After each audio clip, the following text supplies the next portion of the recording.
Hey guys, welcome back to the channel. This is Justin with Atrium Performance, and today we're going to be talking about the M&P 2.0 series of pistols. In my opinion, the best striker-fired pistol on the market. And believe me, I've shot lots of guns. And I think the M&P 2.0 takes the cake easily. What I'm going to do in this video is I'm going to kind of give my thoughts on the 2.0 platform, just from like a design perspective and a shooter's perspective, as well as my experiences with the reliability, and also kind of how I have these three pistols set up for different purposes. And then in classic Atrium Performance fashion, we're gonna go shoot because, guys, I can't just stand here and talk about guns and gear without shooting. I have to go shoot. Before we dive into it, I have to give you guys a quick disclaimer. I do not have 50,000 rounds on a single gun as collectively between these three guns, but 40,000 rounds of which are on this gun right here. So just wanted to throw that out there. If that makes you mad, go ahead and at me in the comments before you leave. With all that being said, let's dive right into it. Now, I'm a huge fan of the 2.0 series of guns from Smith & Wesson. However, the 1.0 series, I think, left a lot to be desired. I remember back in like 2011, 2012, my older brother bought a Smith & Wesson 1.0. He was so excited, and he came home with it, and I just remember just not being impressed with it at all. The texturing on the grip sucked. The accuracy was pretty terrible, and also just some reliability issues in the design. And yeah, just not a fan at all. I was definitely not interested. So I ended up going the P320 route. And before you guys just absolutely decimate me in the comments, this was like 2014, okay? Like right when the P320 came out, and it was one of the first like AIWB pistols that came out, and I'm lefty and I need that stuff, okay? So just chill. And then from the P320, I went the Glock route. So in early 2020, when I started shooting USPSA, I started in production division with a bone stock Glock 17, iron sights and all. And then fast forward to 2022, I made masterclass in carry optics with that Glock 17. Made some modifications to it. And honestly, actually, now that I think about it, I should do a Glock 17 M&P 2.0 comparison video. If you guys want to see that video, go ahead and comment down below. That'd be fun. Might make some people mad though. And after I made master with my Glock 17, thankfully, in early 2023, I was bullied into buying an M&P. And I'm very glad I did. And mid-2024, made Grandmaster with this gun. So it definitely holds a special place in my heart. And essentially, if you buy an M&P 2.0, you're well on your way to becoming a Grandmaster. So congratulations. Now, some of the main reasons I switched over from Glock to the M&P is number one, the grip angle. I never liked the grip angle on Glocks, and I got used to it. Obviously, I still performed at a pretty high level with it, but I never really liked how it felt, and I ended up getting some pretty nasty pain in my hand here. And as soon as I switched over to an M&P, which has more of a vertical grip angle, 18 degrees or whatever it is, that pain completely went away, and this is just way more natural for me. And it seems to be the case with a lot of other people. So that's kind of the biggest reason. The second biggest reason is the trigger. Definitely the trigger. I think this is the best striker-fired trigger on the market. This is an Apex trigger in the M&P 2.0, and it's definitely comparable to like the P2P trigger, which is really good. Kinetics also have really good triggers, but to me, this takes the cake. And going from a tactical trigger in a Glock 17 to one of these bad Larrys, oof, it's like going to a different universe. And I ended up just shooting these super well. So yeah, those are kind of the main reasons. The optic mounting system is so much better on M&Ps than it is on like the MOS system, because the optics screw directly to the slide, which is just huge for me. And so the optic mounting system is great. The texturing on the grip, not a huge deal, because if you use like chalk or grip enhancer or something like that, the stock texturing on a Glock is fine. But I much prefer the texturing on M&Ps. It's way more aggressive, and it's just so much better. My hand bites into it so well, with or without chalk. So, and honestly, like the reliability of M&Ps is it's tried and true, right? A lot of departments have been issued these. They've been around a long time, especially with the 2.0 version, fixing a lot of the issues that the 1.0 had. And the aftermarket support on M&Ps too is just fantastic. It's great. So that's kind of the big reasons why I made the jump to the M&P. And yeah, so with that being said, let's dive into some of the reliability things. So if you have been following my social media for any length of time, you'll know that I was having some serious light strike issues with this gun and with this gun, both guns. And with this gun only having like 6,000 to 7,000 rounds through it, I'm like, what the heck is going on? And after a lot of different testing, swapping parts, essentially becoming paranoid that my gun's not going to run at matches and stuff like that. It also cost me a good bit at like major matches this year, which was pretty frustrating. After switching parts and springs and all this kind of stuff, I'm very happy to report that my conclusion is that it is 100% ammo related. There are two primary companies that I kind of used to run, one more than the other. And I'm not going to name the companies. I'm not here to throw shade. They're actually good companies run by good people. So I'm not here to throw shade, but from my kind of information that I have, they just use primers that have kind of spotty QC, or they're just hard primers in general. And my gun just doesn't run them. Striker guns just don't run them, I don't think, very, very consistently. And the reason I know that is because I got my Glock 17 out and run 100 rounds through it, and within the second mag, got a light strike. And I'm like, okay, I'm not crazy, right? Fast forward about 3,000 rounds later of me testing a bunch of different brands, and I'm happy to report I haven't had a single light strike issue with all those other brands. And so it kind of just leads me to believe that it's just ammo. It's ammo related, which may sound like an easy conclusion to have, but you know, when you're looking at these guns, it's like, hey, these guns should run anything, right? But if they're really, really hard primers, or maybe the primers have spotty QC, it may not run them. So something to keep in mind there. Other than that, especially with this gun having over 40K through it, I've not had any other reliability issues. I don't get, no issues whatsoever, which is pretty cool. And then same with these guns, no other issues other than light strikes with this gun, which once again was ammo related. So very happy to report that we're all in the clear there.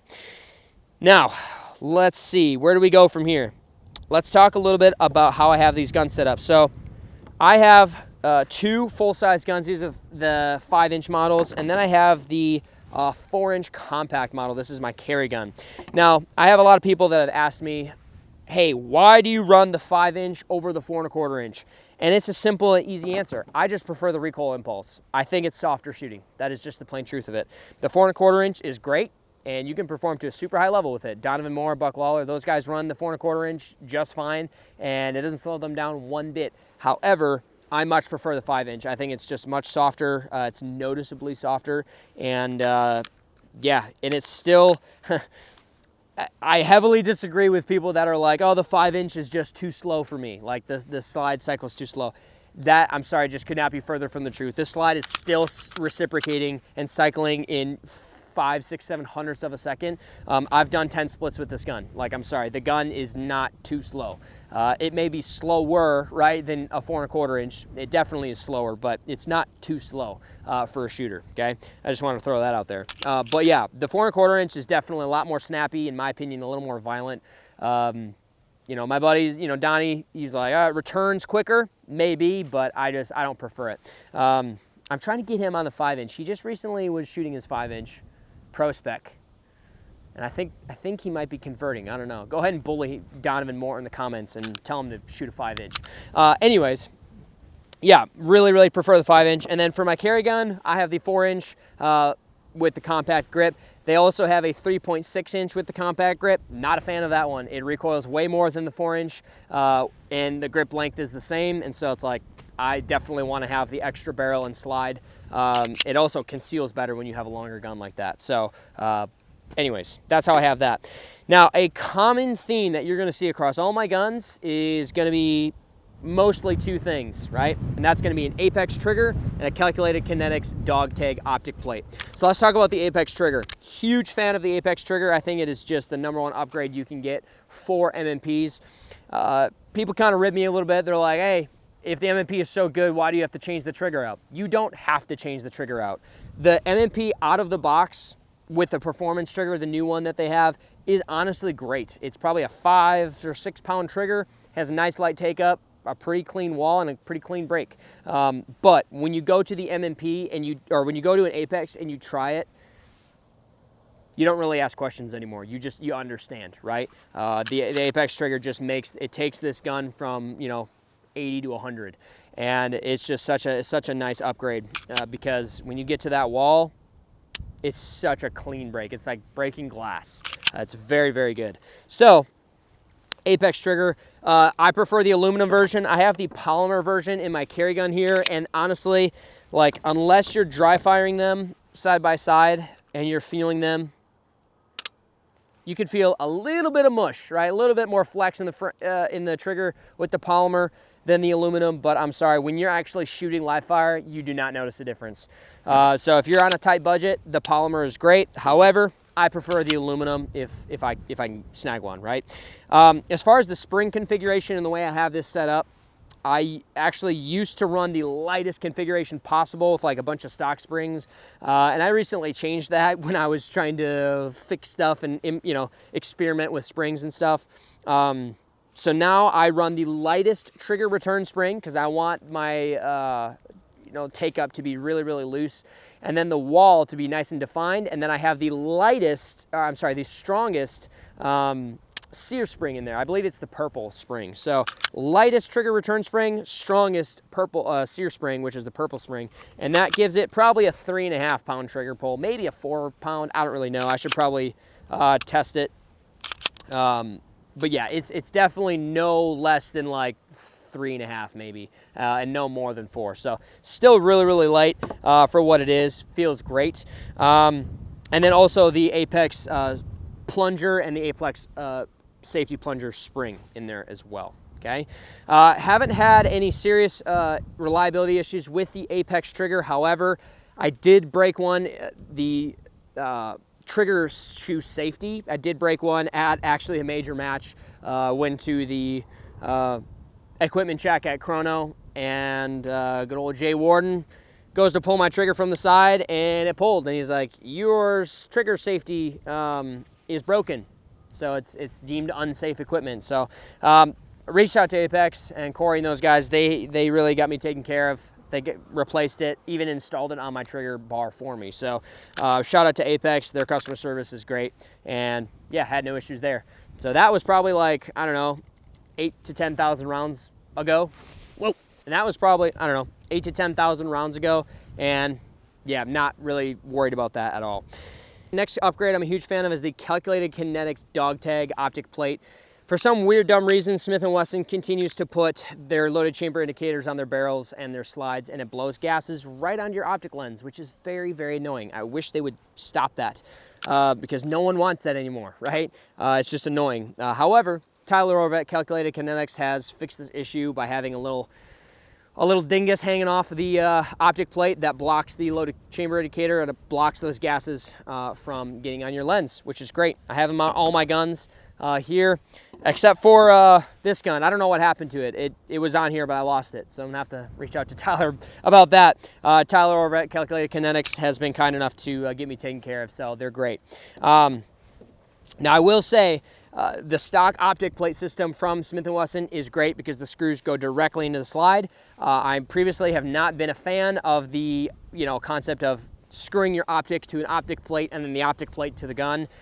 However, that's usually due to cheap materials or cheap screws, and Calculated Kinetics has really fixed that.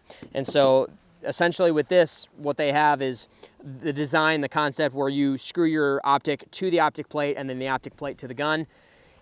But they use super high quality steel and super high quality screws to where it is not an issue at all. There's plenty of thread engagement. It's high quality steel. They're not going to strip out. So I have zero issues whatsoever. So I've kind of changed my mind on that design. I'm just kind of traumatized from like Glock MOS designs with cheap metal, aluminum, or whatever, cheap screws, not enough thread engagement, and them just breaking off, flying off, shearing off. It is very, very annoying. But Calculated Kinetics has definitely changed that, so those are great. So the next upgrade that I would recommend for the M&P 2.0 is going to be an Apex barrel. Now, the Apex barrel it's a very, very worthy upgrade. I'll say that. It is 100% worth every penny. However, you have to be able to hit what you're aiming at to take full advantage of it, right? I've had guys before be like, oh, they're out of stock. Should I just buy the threaded barrel and then just run that because I really want an Apex barrel? And the answer is no. Like, do not go out of your way. Do not like spend money that you don't have to get an Apex barrel, because I'm sorry, if you can't hit what you're aiming at, if you can't hit alphas on demand at 25 yards, I'm sorry, you're not gonna even like notice the difference with the Apex barrel.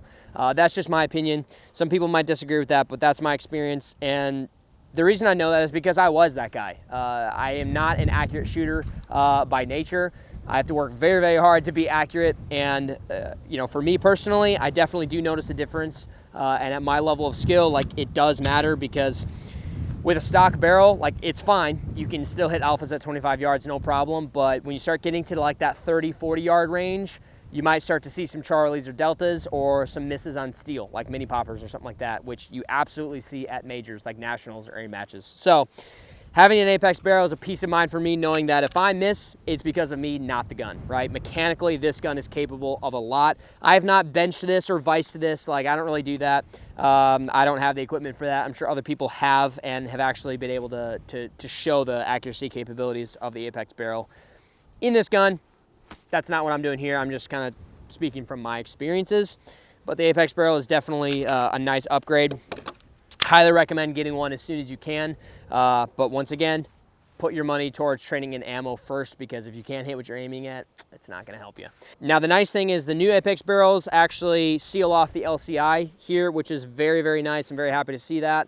I'm not totally sure why it took them so long to do that. I'm sure they have their reasons for machining and tolerances and stuff, but some way, somehow they figured out how to do it. And yeah, it's great. So that helps with that. With the calculated Kinetics dog tag, you get absolutely no gas on your optic lens. So that is great. The next upgrade that I would recommend for M&Ps, it's not necessary, but it is a nice peace of mind to have, and that is going to be an extra power striker spring, okay? Now, I have not personally had these issues, right, with light strikes just with normal ammo. I have heard of some other people having some light strike issues, maybe due to like the trigger bar or the sear actuator, or, you know, tolerances with that. I don't really know, but getting a Lone Wolf extra power, it's a 6-pound striker spring, is definitely a peace of mind, and I think it does help.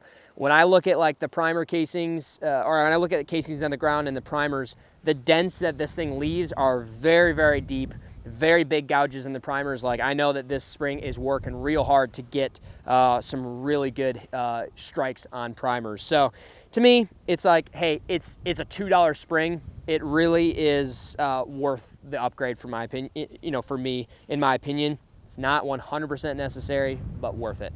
All right, and then the next thing you'll notice that I have on here is going to be Magwells. That is one thing about the M&P 2.0 platform that I don't love, is how small, SMOL, the Magwell is on M&Ps. It is very, very small. It really keeps your reloads honest. You gotta be very precise with M&P reloads. But, you know, there's worse things. But yeah, I wish they would flare the Magwell on this a little bit more. I think it'd be better.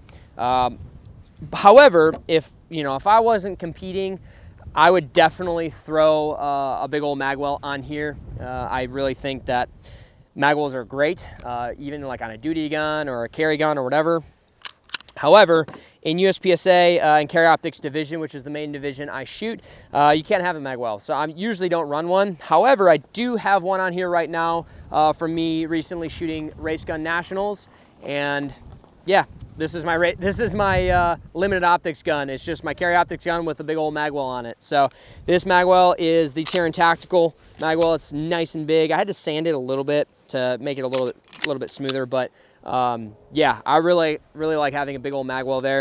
Kind of also helps kind of cinch my pinky in to the bottom here on my support hand, which is great. Also in PCSL, in competition division, I can run this exact same setup. So I'll keep this on here for that. I've PCSL 2-gun nationals in December that I'm kind of training for. But after that, I'm yoinking this Magwell off, and I'm going back to a Carry Optics gun again. So now for my carry gun, what I have on here is the Floyd's EDC Magwell, which I absolutely love this thing. Not because it's much of a Magwell, because it's not, which it's kind of the point of it, but it has this pinky shelf right here, which is just an absolute game changer for a compact size grip like this. really cinches my dominant hand in and my support hand, and I can shoot this thing to a very high level, which is really cool. And it's very thin width-wise, so it doesn't print any extra. And I can run 17-round mags in there without it looking too retarded also, which is nice. But yeah, Magwells are pretty nice. Like I said, if you don't run competition or something, throw a Magwell in your gun. Like, you might as well. But yeah. The next thing is going to be weapon lights on my gun here. This is my backup gun. So I kind of have this set up with like a tactical duty gun setup, but normally this is just my backup gun at like majors and stuff. I travel for majors, and even like for classes, I gotta have an extra gun just in case my main gun goes down. But yeah, have a weapon light on here. This is a this is a Mod Light PL350 weapon light, which is great. I love Mod Light stuff. So this is kind of my duty gun that goes in an ALS, you know, if I'm working with cops or whatever. And then I also have the Streamlight TLR7A on my carry gun here. This is a pretty nice little light. The switches are awesome, except the TLR7HL is kind of the new kid on the block. Gets like twice the output as this thing, so I'll probably be upgrading to that sometime in the future. And then finally, we have optics. Honestly, guys, I don't look at optics as an upgrade anymore. They're a necessity. It's 2025. You should be getting a red dot on your pistol. It's no longer like an upgrade, a nice to have. It is a necessity. So whenever I'm buying a pistol, I just bake the price of the optic in with the cost of the gun. Like, I'm buying a gun, I'm buying an optic. It's just the way it is. Everything else, yeah, I could do without, right? But I have to have a red dot. Red dots are they're objectively better than iron sights in every single way. You can at me in the comments. I will fight you all day long on that. For optics, I have the Trijicon SRO on my main gun here. I absolutely love this optic. This is the 5 MOA version. This has been on since the beginning, so I've got over 40K on it with no issues whatsoever, and it is definitely probably my favorite. It's one of my favorites, if not my favorite optic. The big window, the circular, you know, shape of the window is it's my favorite. I absolutely love it. Then I have the Holosun 507 Comp. This is also a great optic. I actually won this optic in a Tim Herron class, so kind of cool, but they're cheap, right? They're $300 or $250. The dot is super clean on these. I have an astigmatism, and these dots are super clean to my eye. The window is really nice and big. Holosun, I've had great experiences with Holosun stuff. And then the Vortex Defender ST on my carry gun. Also a great option. I will say the Vortex Defender XL, I've seen some issues with those, a little bit more so than the STs. So I'm probably gonna steer away from those for a little while, just while maybe they fix some of the bugs and issues with that. But the ST, I've had several of these, several thousand rounds on all of them, and they're great. Also very, very crisp dot to my eye, and the brightness settings are great. I will say the Trijicon SRO, for how expensive it is, it's getting harder and harder for me to justify actually buying one when you have such good options like these that are just as reliable and half the price. So anyways, there's that. All right, guys, that was way too much talking. Let's go shoot. All right, guys, so we're gonna run the Billy Joel standards from my good friend Billy Barton over at Spec Train. I'm a huge fan of these. I shoot these probably too much. It's a standardized drill. I like standardized drills to kind of compare like your baseline with different setups and stuff like that. But we'll also probably set up some random array or a random, you know, stage or something like that for this as well. So it's just bill drills at 7, 15, and 25 yards. It's not scored hit factor, it's time plus, and then you just add up all the scores. Charlies are plus half second, deltas are plus 1. The goal is to kind of be like with a setup like this, my goal is to be around like 8 or 9 if I can. I'm actually cold for the day, so we're gonna see what happens, but let's do it. All right, hopefully my target doesn't blow over. It's pretty windy here today, and hopefully I don't shoot my camera. All right, here we go. Stand by.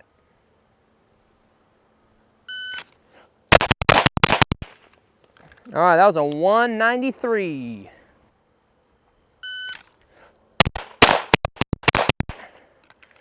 That was a 266, one Charlie.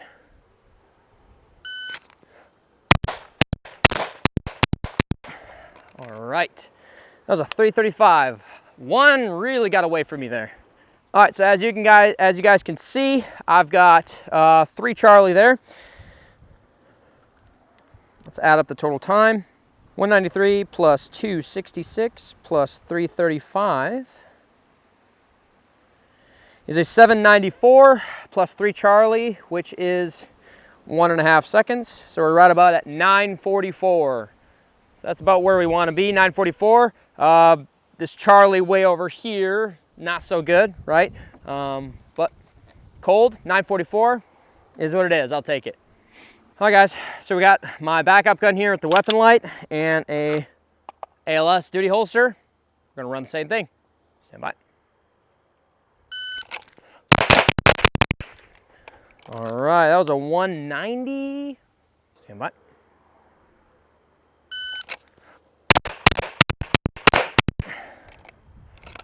That was a 287. Stand by.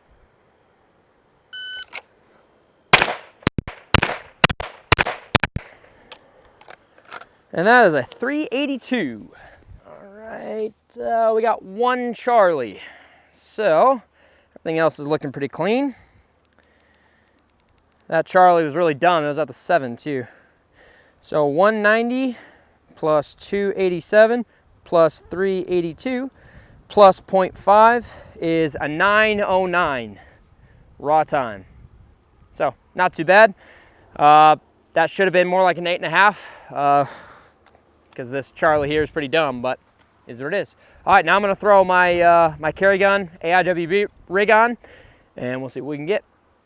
All right, got my carry gun AIWB, and we're gonna run it, see what we can get.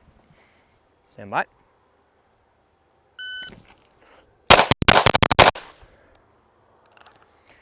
Same thing, 1 Charlie. That was a 220. Good group though. Stand by.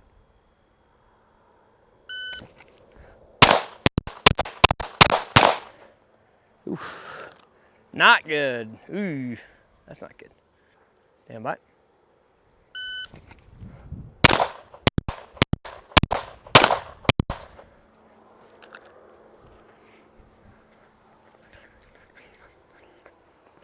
All right, that was a 434.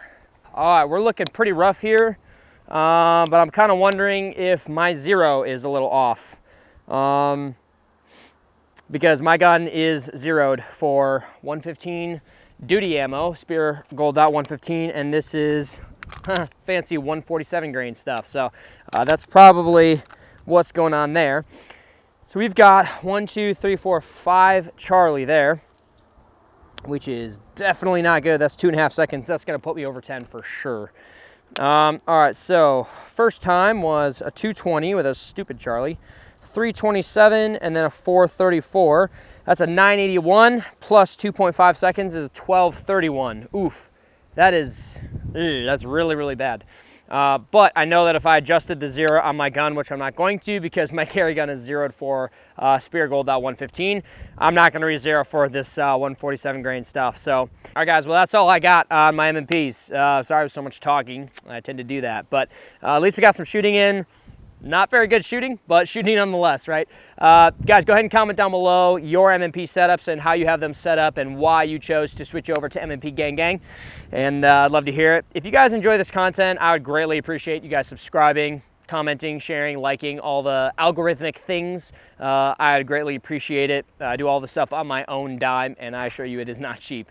If you'd like to support me monetarily, please come train with me. I'd love to have you in class. Check me out at atrium-performance.com, and hopefully I'm doing a class near you. I'd love to see you hop into class and get your learn on. So guys, thanks again for watching. I'll see you next time.